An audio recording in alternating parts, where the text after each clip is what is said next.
Shalom saudara, salam sejahtera dalam kasih Tuhan kita Yesus Kristus. Kebenaran hari ini berjudul Kakos dan Kalos. Dalam menumbuhkan kehidupan anak Allah, dalam menumbuhkan kehidupan anak Allah, kita harus masuk dalam tahap di mana kita dapat melihat dua kodrat, dua sifat, atau dua gairah di dalam diri kita. Ya, saudaraku sekalian,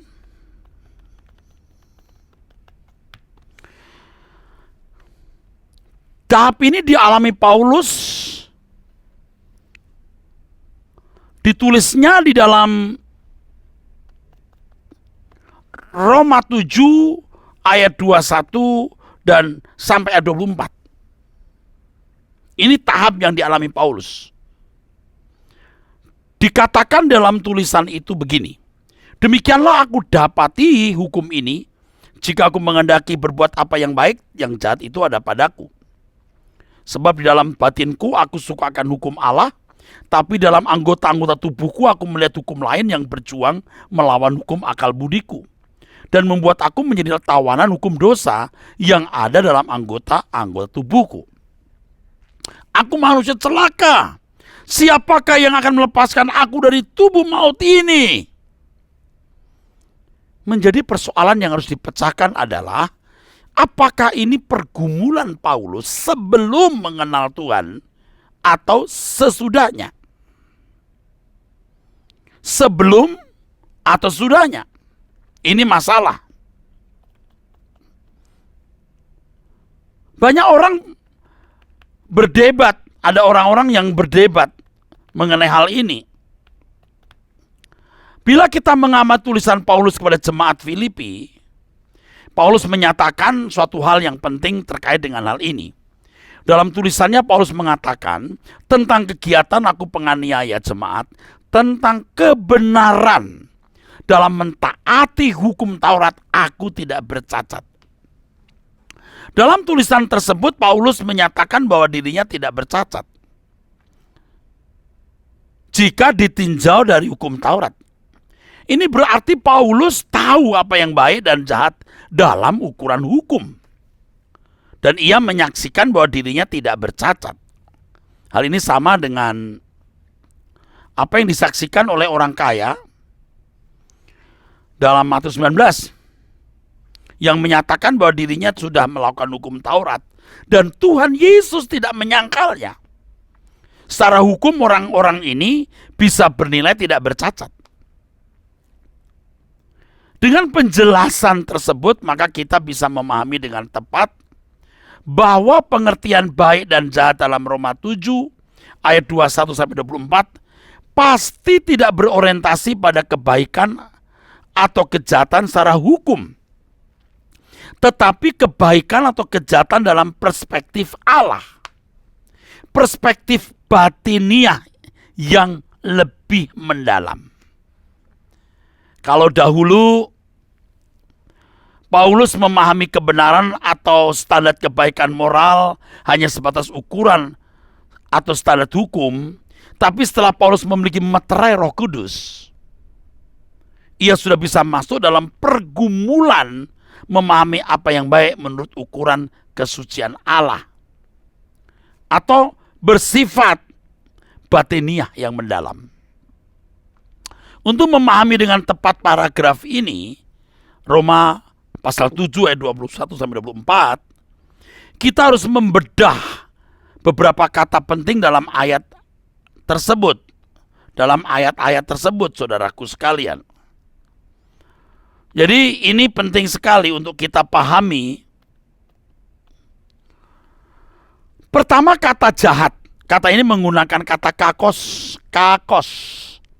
Kata ini bisa memiliki pengertian bad nature, natur buruk, yang bertalian dengan pikiran, mode of thinking, feeling.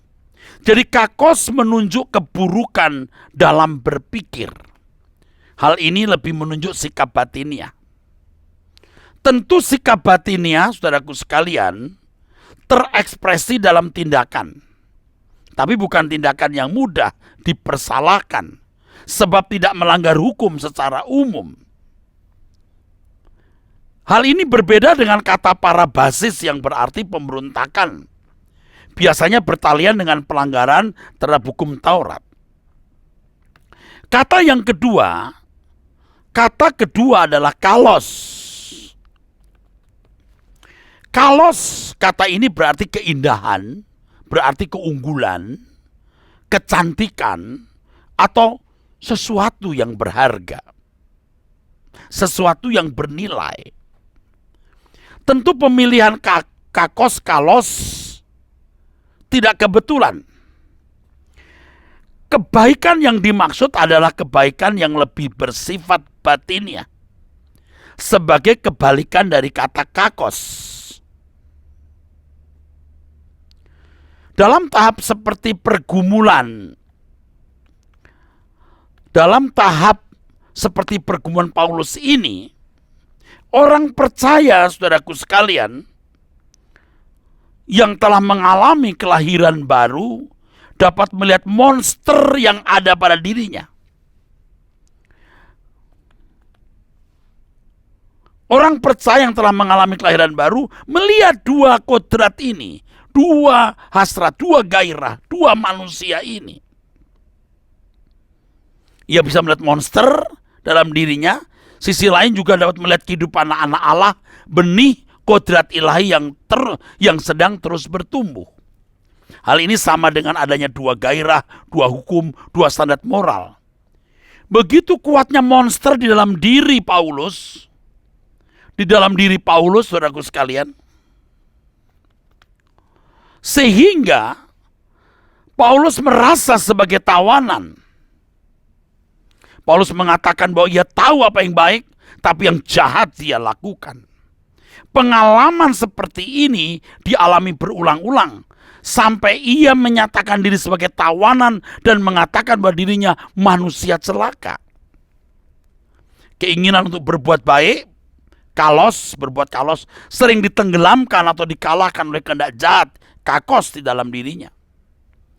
Terkait dengan hal ini, dalam Galatia 5:17, Paulus juga mengatakan, sebab keinginan daging berlawanan dengan keinginan roh, dan keinginan roh berlawanan dengan keinginan daging. Karena keduanya bertentangan, sehingga kamu, jemaat Galatia, setiap kali tidak melakukan apa yang kamu kehendaki. Ini proses, ini fakta. Jika demikian keadaannya, apakah berarti kemudian kita harus putus asa? Apakah berarti kita putus asa? Tentu tidak. Paulus mengatakan syukur kepada Allah oleh Yesus Kristus Tuhan kita. Jadi dengan akal budiku aku melayani hukum Allah, tapi dengan tubuh insaniku aku melayani hukum dosa. Ini pernyataan Paulus, saudaraku sekalian. Mengapa Paulus mengatakan syukur kepada Tuhan Yesus? Sebab sementara ia ada dalam pergumulan itu, yaitu dengan akal budi melayani hukum Allah atau kehendak Allah, tapi dengan tubuh insani melayani hukum dosa, yaitu hamartia, ia tetap ada di dalam pimpinan roh, tetap dalam pergumulan untuk menjadi sempurna. Kata melayani dalam teks aslinya adalah diperbudak, douleuo. Tahap kehidupan seperti ini dialami setiap orang percaya yang masuk proses mengenakan kodrat ilahi. Pada akhirnya jika kita bertekun terus dalam Tuhan, pasti Tuhan Yesus akan melepaskannya. Paulus berseru, siapakah yang akan melepaskan dirinya dari tubuh maut? Kemudian dia bersyukur kepada Kristus yang pasti akan melepaskannya. Hal ini tidak terjadi dengan mudah dan tidak otomatis. Tetapi Tuhan mengatakan kalau kamu tetap dalam firman-Ku, kamu benar-benar adalah murid-Ku. Kamu akan mengenal kebenaran dan kebenaran akan memerdekakan kamu. Bergumul terus, bertekun terus, sampai titik di mana Tuhan akan pasti melepaskan dengan sempurna. Sola Gracia.